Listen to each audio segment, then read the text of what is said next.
नमस्कार, मैं हूं भूषण। आप देख रहे हैं द न्यूज़ 9X। आज 2 जून 2020 है।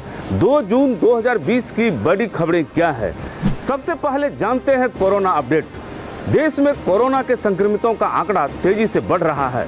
बताया जा रहा है कि कोरोना संक्रमितों का आंकड़ा 2.25 लाख से ऊपर चला गया है। देश में संक्रमितों के आंकड़ों में तेजी से वृद्धि पर रोक नहीं हुआ तो जल्द ही यह आंकड़ा 2 लाख के पार चली जाएगी। इस बीच राहत की खबर भी है। कोरोना संक्रमितों के स्वस्थ होने की दर भी दुनिया के अन्य देशों से ज़्यादा है। कोरोना संक्रमितों के ठीक होने की दर 40.19 हो गई है। हम आपको उदाहरण के तौर पर कुछ राज्यों के स्वस्थ होने वाले और संक्रमित मरीजों के बारे में भी बताएंगे, लेकिन इस बीच यह भी बता देते हैं कि कोरोना से मरने वालों की संख्या 5,500 के पार चली गई है। इनमें अधिकांश मृतक पूर्व से ही किसी न किसी गंभीर रोग के रोगी थे।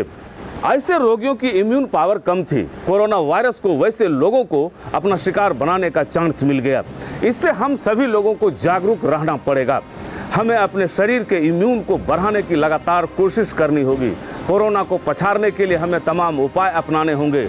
सरकारी निर्देश और सरकारी शर्त के अनुसार रहना होगा। लॉकडाउन धीरे धीरे खुल रहा है, ऐसे में हमें बेहद सतर्क रहना ही होगा। अब आपको बता देते हैं कि किस राज्य में कितने संक्रमित हैं और कितने स्वस्थ होकर घर लौटे हैं।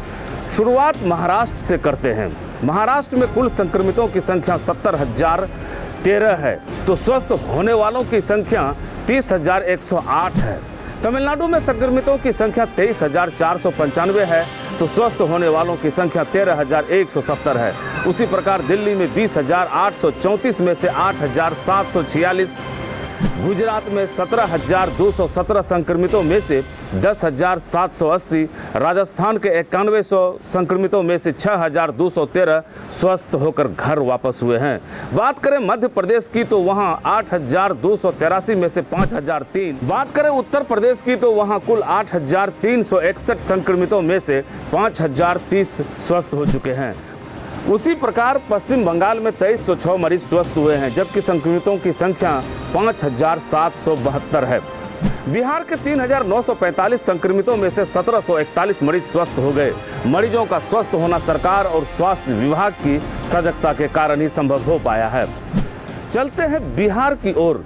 बिहार में कोरोना संक्रमितों की कुल संख्या 3,945 है।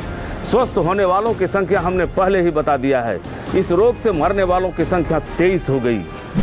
पिछले एक सप्ताह से आंधी पानी ने बिहार के सीमांचल में कहर मचा रखा है। किसानों की फसलें अलग ही बर्बाद हो रही है तो जान माल का जोखिम भी बढ़ गया है। अररिया जिला में सोमवार को भीषण आंधी पानी में ठनका गिरने से अलग अलग स्थानों पर जहां 3 लोगों की मौत हो गई, वहीं कई लोग झुलस गए। बिहार के पूर्व मुख्यमंत्री सह राजद सुप्रीमो लालू प्रसाद के वकील चितरंजन सिन्हा का निधन इलाज के दौरान बेंगलुरु में हो गया। वे कैंसर से पीड़ित बताए गए। वे बिहार में प्रधान अपर महाधिवक्ता भी थे। बिहार में घर से बाहर निकलने वालों के लिए मास्क पहनना अनिवार्य कर दिया गया है। बिहार के डिप्टी सीएम ने सभी पंचायतों में वार्ड सदस्यों के माध्यम से मास्क व साबुन वितरण का निर्देश दिया है। गंगा दशहरा के मौके पर गंगा स्नान को गए एक बालक नदी में डूब गया। उसको बचाने नदी में कूदी उसकी बहन भी डूब गई। घटना हाजीपुर की है। इस घटना में 2 लोगों की मौत हो गई। बिहार में 30 जून तक सभी डॉक्टरों व स्वास्थ्य कर्मियों की छुट्टी रद्द कर दी गई है। राजद सुप्रीमो लालू प्रसाद यादव ने एक बार फिर ट्वीट कर सीएम नीतीश कुमार पर हमला बोला है। लालू ने कविता के माध्यम से नीतीश कुमार और उनके राज की न केवल व्याख्या की बल्कि इसे उखाड़ फेंकने का भी आह्वान कर दिया है। बीजेपी के फायर ब्रांड नेता व केंद्रीय मंत्री गिरिराज सिंह एक बार फिर सुर्खियों में आ गए हैं। इस बार गिरिराज सिंह ने ट्वीट कर ब्रह्मेश्वर मुखिया को श्रद्धांजलि दी, जिसके बाद ट्विटर पर घमासान मच गया। आपको बता दें कि गिरिराज सिंह ने रणवीर सेना के प्रमुख ब्रह्मेश्वर मुखिया को शहीद बताया, जिसके बाद आरजेडी प्रवक्ता भाई वीरेंद्र ने कहा कि बीजेपी की परंपरा रही है कि नरसंहार करने वाले को शहीद बताती है। वहीं इस मसले पर कांग्रेस के प्रवक्ता प्रेमचंद्र मिश्रा ने कहा कि कोरोना संकट के बीच जहां इससे निपटने की कोशिश की जानी चाहिए थी, वे वहां शहीद का दर्जा बांटते चल रहे हैं। लोजपा के राष्ट्रीय अध्यक्ष सह जमुई लोकसभा सांसद चिराग पासवान ने केंद्रीय विद्यालय में शिक्षा ग्रहण करने वाले विद्यार्थियों की पिछले 3 माह की फीस माफ करवाने का आग्रह किया है। उन्होंने केंद्रीय मानव संसाधन विकास मंत्री रमेश पोखरियाल को पत्र लिखकर आग्रह किया है।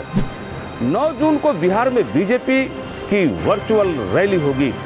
इस रैली को अमित शाह संबोधित करेंगे। इसकी जानकारी बिहार प्रदेश अध्यक्ष संजय जायसवाल ने दी।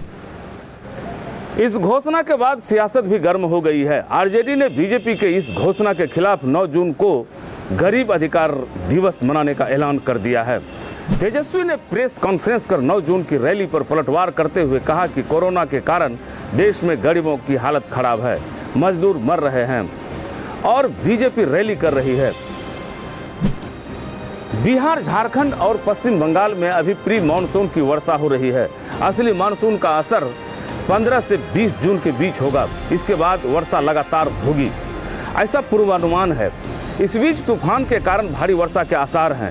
मौसम विभाग के पूर्वानुमान के अनुसार अरब सागर में कम दबाव का क्षेत्र बनता जा रहा है। यह चक्रवाती तूफान का रूप ले रहा है। अगले 36 घंटे के अंदर इस तूफान के महाराष्ट्र और गुजरात के तटों से टकराने की संभावना बन रही है। इसी आधार पर मौसम विभाग ने तटवर्ती इलाके में भारी वर्षा के अनुमान जारी किया है। मछुआरों को समुद्र में मछली पकड़ने नहीं जाने को कहा गया है। इस चक्रवात का असर बिहार, उत्तर प्रदेश, पश्चिम बंगाल समेत कई राज्यों में बरसात के साथ होने का पूर्वानुमान किया गया है। अब चलते हैं कमेंट्स की ओर।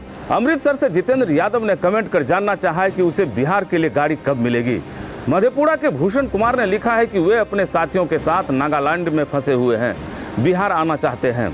मुंगेर के मोहम्मद समीम ने लिखा है कि वे तेलंगाना में लॉकडाउन के समय से ही फंसे हुए हैं, घर आना चाहते हैं, साधन नहीं मिलती है। बालेश्वर कुमार का भी यही सवाल है, वह भी तमिलनाडु में है, बिहार के लिए ट्रेन का इंतजार कर रहा है। अशोक ठाकुर ने लिखा है कि वे अपने पत्नी के साथ और 2 बच्चों के साथ दिल्ली में लॉकडाउन में फंसे हुए हैं। अशोक ठाकुर ने अपने कमेंट में यह नहीं लिखा है कि वे कहां से हैं। मुन्ना कुमार ने अहमदाबाद से लिखा है कि कौन सा ट्रेन कब है। मधेपुरा के मुकेश यादव बीकानेर में फंसे हुए हैं, घर जाना चाहते हैं, उनके साथ 10 आदमी है। हमारे कमेंट बॉक्स पर कई चाहतमंद भी आए हैं। हमारी टीम की ओर से आप सभी का शुक्रिया। ये थी बिहार और बिहार से जुड़ी महत्वपूर्ण खबरें कैसी लगी अपना सुझाव कमेंट बॉक्स में दें। अगर आप हमारा ये वीडियो फेसबुक पेज के माध्यम से देख रहे हैं तो फेसबुक पेज लाइक करें। अगर आप हमारा ये वीडियो यूट्यूब पर देख रहे हैं तो YouTube channel the news 9X subscribe करें।